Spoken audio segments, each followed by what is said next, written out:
자, 어제 벌어진 사건인데 대낮에 한 아파트에서 인질극이 벌어졌어요. 네, 어제 오후 2시쯤 경남 사천시의 한 아파트에서 이 한 남성이 여성에게 흉기를 휘두른다 이런 신고가 접수가 됐습니다. 그 이웃이 신고를 했는데 20대 남성이었습니다. 아파트 복도에서 30대 여성을 인질로 삼고 흉기로 위협하면서 4시간가량 경찰과 대치를 했습니다.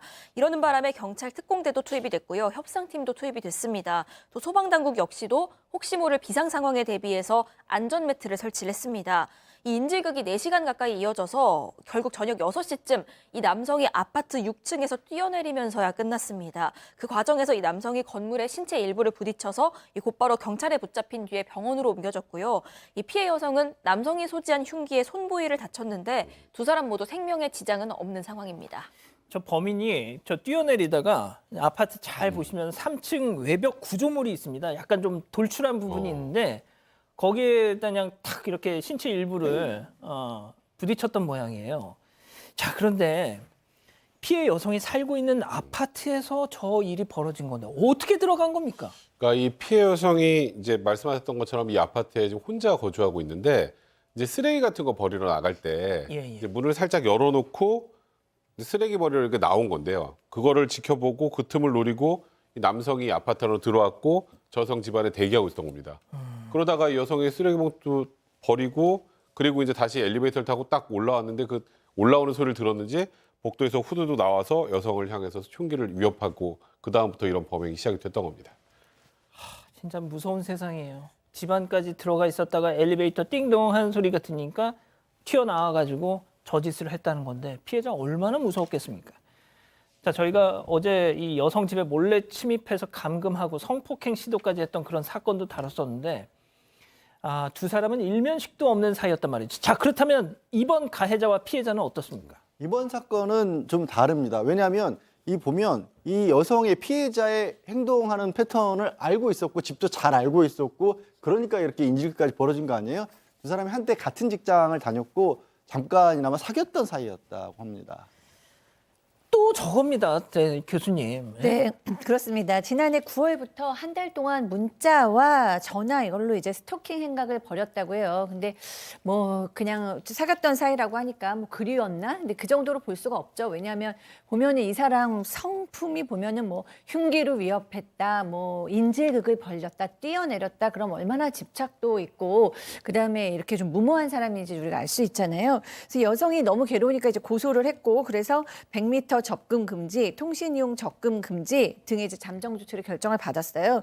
그럼에도 불구하고 이제 계속 연락이 온 것 같고 그런데 이제 이 여성은 스마트워치는 원치 않는다라고 얘기해서 경찰이 한 달간 112 시스템 등록을 해주고 또 맞춤형 순찰을 해주고 이렇게 안전 조치를 했다고 합니다. 근데 이제 좀 시간이 지나니까 여성이 더 이상 이제 안전 조치 안 해도 될 것 같아요라고 얘기한 상태였다고 합니다. 자, 2개월간 접근 금지 명령까지 받았다는데 저런 자들의 특징이 있죠. 포기를 모른다는 거.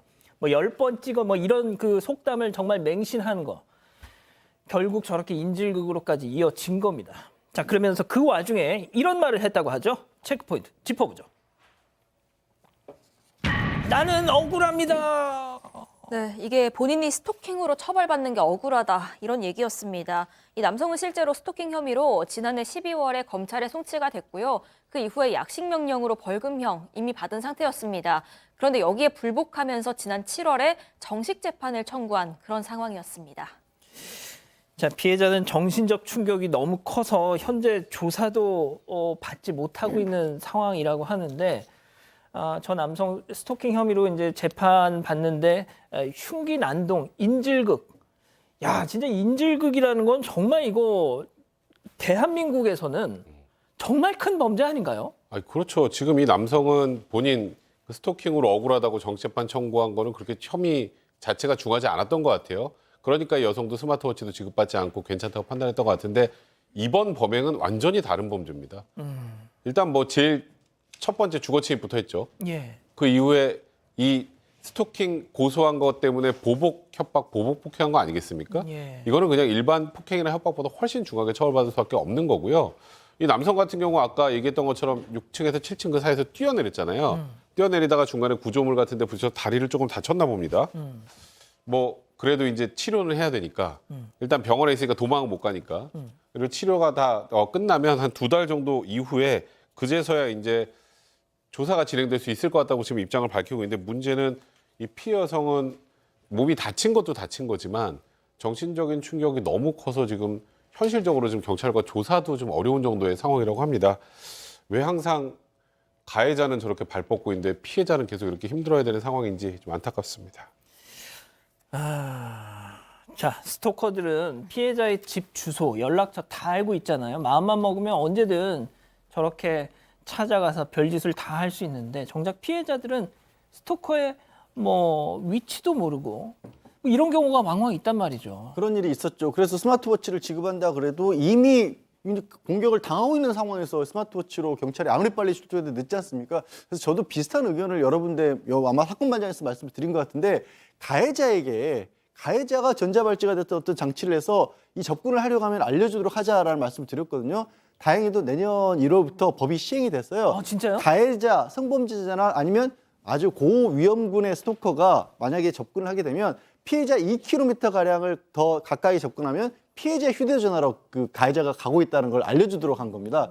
그리고 이게 당연히 경찰에도 통보가 되는 시스템을 만들어서 그래도 지금보다는 훨씬 좀 피해자 보호에 도움이 될 것으로 보입니다.